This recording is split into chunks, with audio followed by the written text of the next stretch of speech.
शांति 5/6/2020 की साकार मुरली। मीठे बच्चे, तुम्हें अभी ज्ञान की दृष्टि मिली है, इसलिए तुम्हारा भटकना बंद हुआ। तुम शांति धाम सुख धाम को याद करते हो। प्रश्न, देवताओं में कौन सी ताकत है और वह ताकत किस विशेषता के कारण है? उत्तर, देवताओं में सारे विश्व पर राज्य करने की ताकत है। वह ताकत विशेष एक मत की विशेषता के कारण है।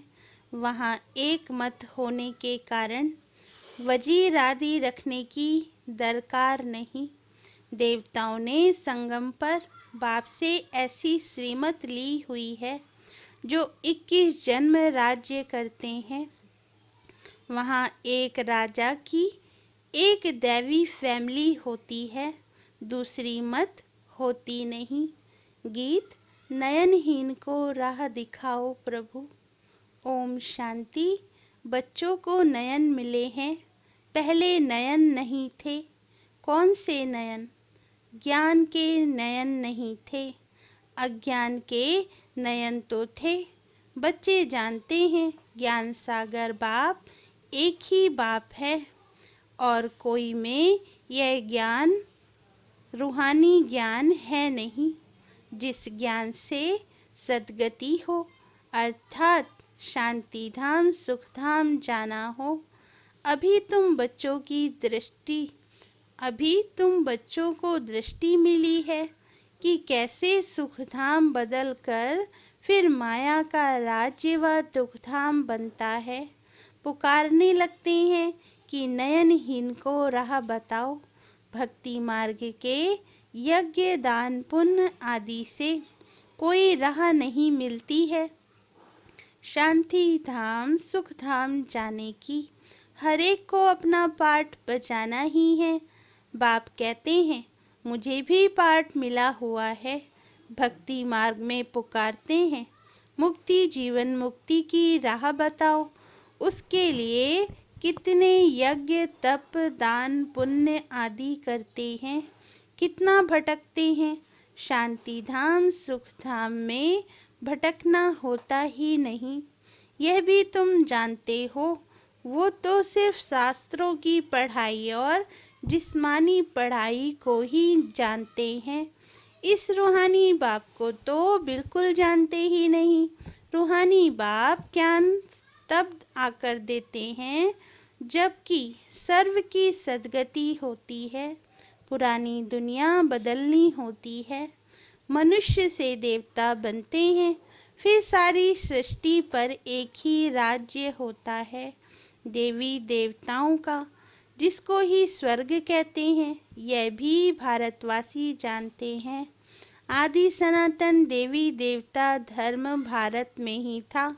उस समय कोई और धर्म नहीं था। तुम बच्चों के लिए अभी है संगम युग, बाकी सब है कलयुग में। तुम पुरुषोत्तम संगम युग पर बैठे हो। जो जो बाप को याद करते हैं, बाप की श्रीमत पर चलते हैं, वह संगम युग पर हैं, बाकी कलयुग में हैं। अभी कोई सावरंटी किंगडम तो है नहीं, अनेक मतों से राज्य चलता है। सतयुग में तो एक महाराजा की ही मत चलती है। वजीर नहीं होते, इतनी ताकत रहती है। फिर जब पतित बनते हैं तो वजीर आदि रखते हैं, क्योंकि वह ताकत नहीं रहती। अभी तो है ही प्रजा का प्रजा पर राज्य। सतयुग में एक मत होने से ही ताकत रहती है। अभी तुम वह ताकत ले रहे हो। 21 जन्म इंडिपेंडेंट राजाई प्राप्त करते हो। अपनी ही दैवी फैमिली है। अभी यह है तुम्हारा ईश्वरीय परिवार। बाप कहते हैं अपने को आत्मा समझ बाप की याद में रहते हो तो तुम ईश्वरीय परिवार के हो। अगर देह अभिमान में आकर भूल जाते हो तो आसुरी परिवार के हो। 1 सेकंड में ईश्वरी संप्रदाय के और फिर 1 सेकंड में आसुरी संप्रदाय के बन जाते हो।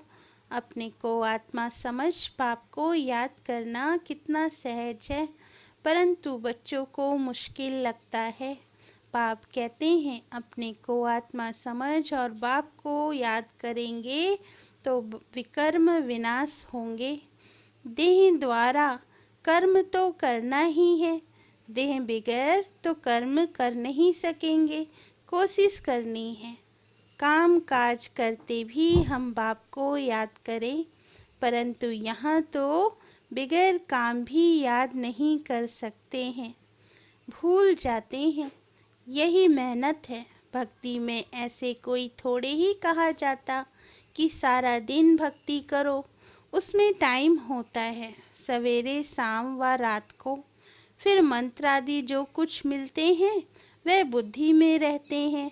अनेक शास्त्र हैं, वह भक्ति मार्ग में पढ़ते हैं। तुमको तो कोई पुस्तक आदि नहीं पढ़ना है, ना बनाना है। यह मुरली छपाते भी हैं रिफ्रेश होने के लिए, बाकी कोई भी किताब आदि नहीं रहेगी, ये सब खत्म हो जानी है। ज्ञान तो है ही एक बाप में।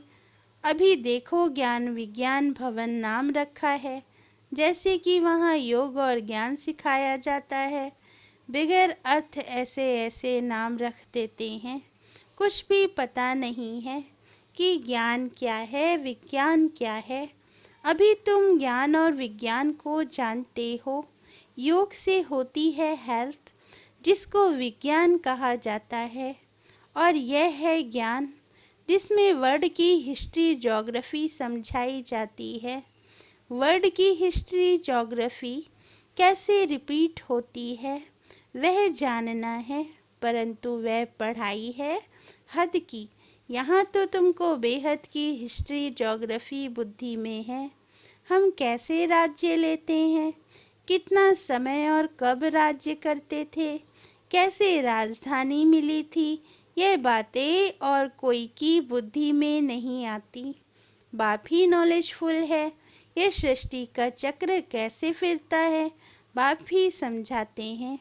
बने बनाए ड्रामा को ना जानने के कारण मनुष्य कह देते हैं फलाना निर्वाण गया या ज्योति ज्योत समाया।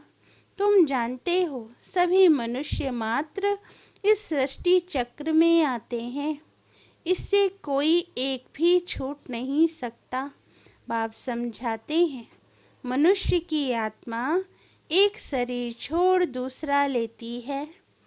कितना बड़ा ड्रामा है। सब में आत्मा है, उस आत्मा में अविनाशी पाठ भरा हुआ है। इनको कहा जाता है बनी बनाई बन रही। अब ड्रामा कहते हैं तो ज़रूर उनका टाइम भी चाहिए। बाप समझाते हैं यह ड्रामा 5000 वर्ष का है।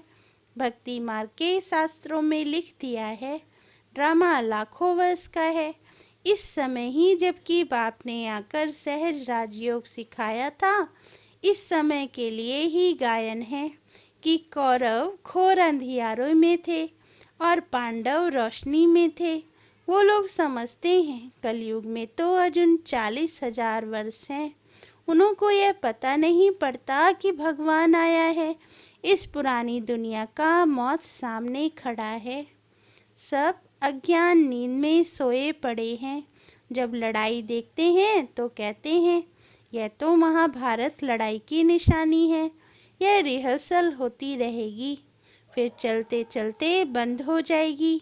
तुम जानते हो अभी हमारी पूरी स्थापना हुई थोड़े ही है। गीता में यह थोड़े ही है कि बाप ने सहज राजयोग सिखलाए, यहाँ ही रजाई स्थापन की। गीता में तो प्रलय दिखा दी है, दिखाते हैं, और सब मर गए, बाकी 5 पांडव बचे, वे भी पहाड़ों पर जाकर गल मरे। राजयोग से क्या हुआ कुछ भी पता नहीं है। बाप हर एक बात समझाते रहते हैं। वह है हद की बात, हद की रचना। हद के ब्रह्मा रचते हैं, पालना भी करते हैं, बाकी प्रलय नहीं करते। स्त्री को अडॉप्ट करते हैं, बाप भी आकर अडॉप्ट करते हैं। कहते हैं मैं इनमें प्रवेश कर बच्चों को नॉलेज सुनाता हूँ, इन द्वारा बच्चों को रचता हूँ। पाप भी है, फैमिली भी है। यह बातें बड़ी गुहा हैं, बहुत गंभीर बातें हैं, मुश्किल कोई की बुद्धि में बैठती हैं। अब बाप कहते हैं पहले पहले तो अपने को आत्मा समझो। आत्मा ही एक शरीर छोड़ दूसरा लेती है। शरीर पर ही भिन्न भिन्न नाम पड़ते हैं। नाम रूप फीचर्स सब भिन्न भिन्न हैं। एक के फीचर्स ना मिले दूसरे से। हर एक आत्मा के जन्म जन्मांतर के अपने फीचर्स हैं। अपनी एक्ट ड्रामा में नूंदी हुई है, इसलिए इनको बना बनाया ड्रामा कहा जाता है। अभी बेहद का बाप कहते हैं मुझे याद करो तो विक्रम विनाश हो। तो हम क्यों ना बाप को याद करें, यही मेहनत की बात है। तुम बच्चे जब याद की यात्रा में बैठते हो तो माया के तूफान आते हैं, युद्ध चलता है, उससे घबराना नहीं है। माया घड़ी घड़ी याद को तोड़ेगी। संकल्प विकल्प ऐसे ऐसे आएंगे जो एकदम माथा खराब कर देंगे। तुम मेहनत करो, बाप ने समझाया है। इन लक्ष्मी नारायण की कर्मेंद्रियां वश कैसे हुई, यह संपूर्ण निर्विकारी थे। यह शिक्षा इन्हों को कहाँ से मिली? अभी तुम बच्चों को यह बनने की शिक्षा मिल रही है। इनमें कोई विकार नहीं होता। वहाँ रावण राज्य ही नहीं, पीछे रावण राज्य होता है। रावण क्या चीज़ है यह कोई भी नहीं जानते। ड्रामा अनुसार यह भी नूंद है। ड्रामा के आदि मध्य अंत को नहीं जानते हैं, इसलिए ही नेति नेति करते आए हैं। अभी तुम स्वर्गवासी बनने के लिए पुरुषार्थ कर रहे हो। यह लक्ष्मी नारायण स्वर्ग के मालिक है ना। इन्हों के आगे माथा टेकने वाले तमो प्रधान कनिष्ठ पुरुष हैं। बाप कहते हैं पहले पहले तो एक बात पक्की कर लो, अपने को आत्मा समझ बाप को याद करो। इसमें ही मेहनत है। जैसे 8 घंटे सरकारी नौकरी होती है ना। अभी तुम बेहद की सरकार के मददगार हो। तुम कम से कम 8 घंटा पुरुषार्थ कर याद में रहना। तुमको कम से कम 8 घंटा पुरुषार्थ कर याद में रहना है। यह अवस्था तुम्हारी ऐसी पक्की हो जाएगी जो कोई की भी याद नहीं आएगी। बाप की याद में ही शरीर छोड़ेंगे, फिर वही विजय माला के दाना बनेंगे। एक राजा की प्रजा कितनी ढेर होती है, यहाँ भी प्रजा बननी है। तुम विजय माला के दाने पूजने लायक बनेंगे। 16,108 की माला भी होती है, एक बड़े बॉक्स में पड़ी रहती है। 8 की माला है, 108 की भी है, अंत में फिर 16,108 की भी बनती है। तुम बच्चों ने ही बाप से राजयोग सीख सारे विश्व को स्वर्ग बनाया है, इसलिए तुमको पूजा जाता है। तुम ही पूज्य थे, फिर पुजारी बने हो। यह दादा कहते हैं हमने खुद माला फेरी है। लक्ष्मी नारायण के मंदिर में यूं तो रुद्रमाला होनी चाहिए। तुम पहले रुद्रमाला फिर रुंडमाला बनते हो। पहले नंबर में है रुद्रमाला, जिसमें शिव भी है। रुंडमाला में शिव कहाँ से आए? वह है विष्णु की माला। इन बातों को भी कोई समझते थोड़े ही हैं। अभी तुम कहते हो हम शिव बाबा के गले का हार जाए बनते हैं। ब्राह्मणों की माला नहीं बन सकती, ब्राह्मणों की माला होती नहीं। तुम जितना याद में रहते हो, फिर वहाँ भी नज़दीक में ही आकर राज्य करेंगे। यह पढ़ाई और कोई जगह मिल ना सके। तुम जानते हो अभी हम इस पुराने शरीर को छोड़ स्वर्गवासी बनेंगे। सारा भारत स्वर्गवासी बनेगा। इन पर्टिकुलर भारत ही स्वर्ग था। 5,000 वर्ष की बात है, लाखों वर्ष की बात हो नहीं सकती। देवताओं को ही 5,000 वर्ष हुए, स्वर्ग को मनुष्य भूल गए, तो ऐसे ही कह देते हैं, बाकी है कुछ नहीं।